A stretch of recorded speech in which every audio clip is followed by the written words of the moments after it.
Selamat pagi Bapak Ibu Saudara sekalian. Senang sekali bertemu dengan Bapak Ibu Saudara dalam acara Sarapan Sabda. Nah, sarapan kita pada pagi hari ini masih merenungkan Matius 9 ayat yang ke-9 sampai dengan ayat yang ke-13. Matius 9 ayat 9 sampai ke-13 berbunyi demikian firman Tuhan. Setelah Yesus pergi dari situ, ia melihat seorang yang bernama Matius duduk di rumah cukai.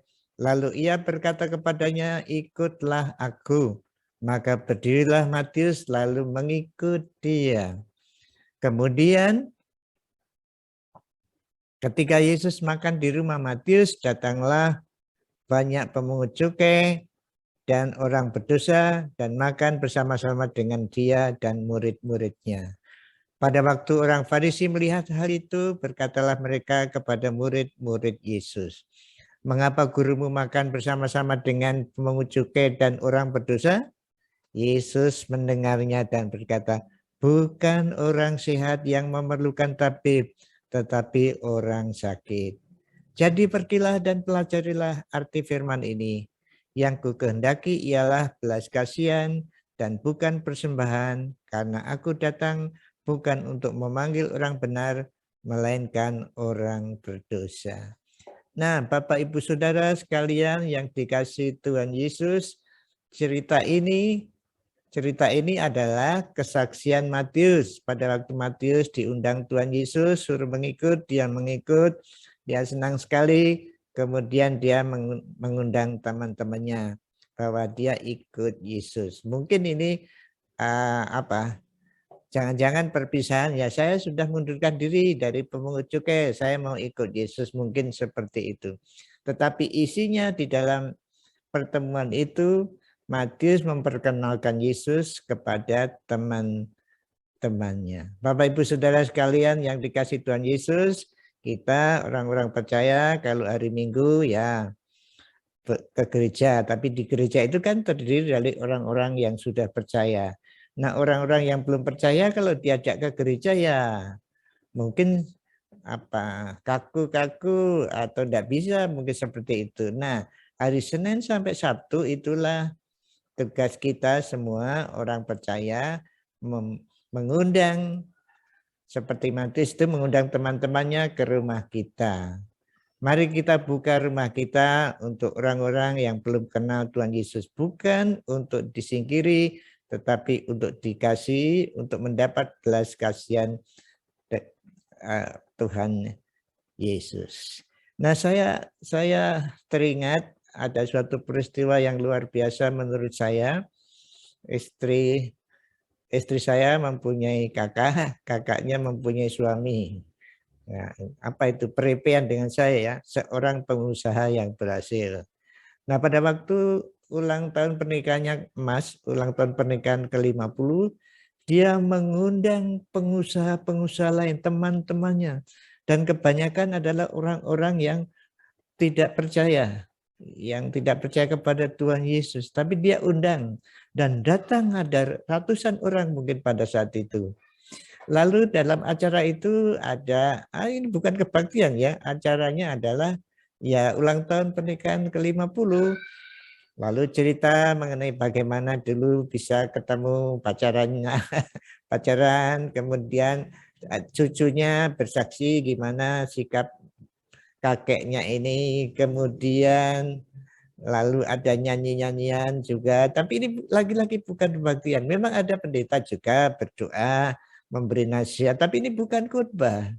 Tapi sesungguhnya saya terkagum-kagum dan saya bersyukur melihat acara itu. Sebetulnya ini suatu kebaktian penginjilan yang luar biasa.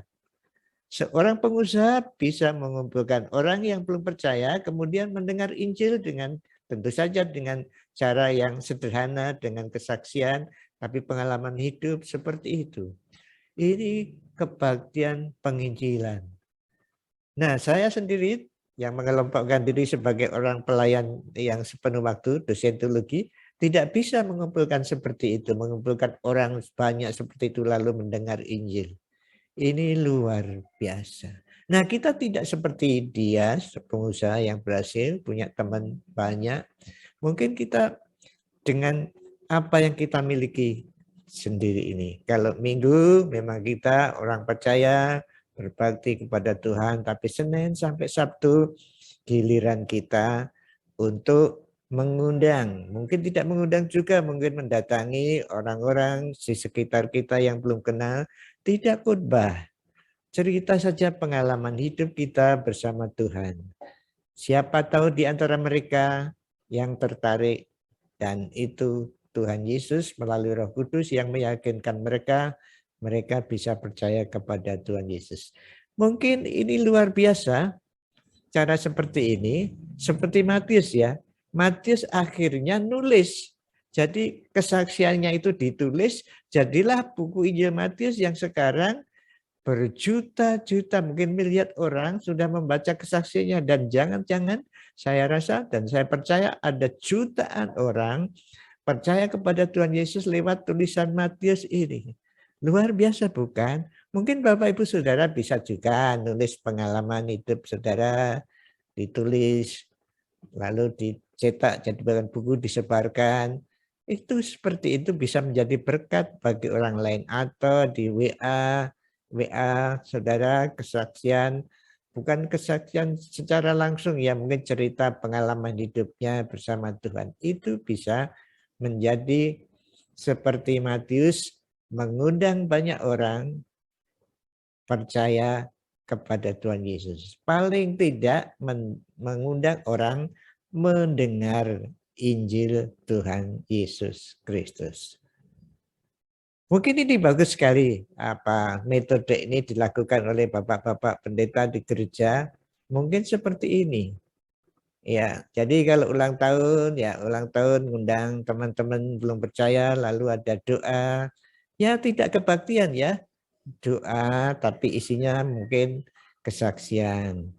Itu saja sudah mencapai mengabarkan Injil.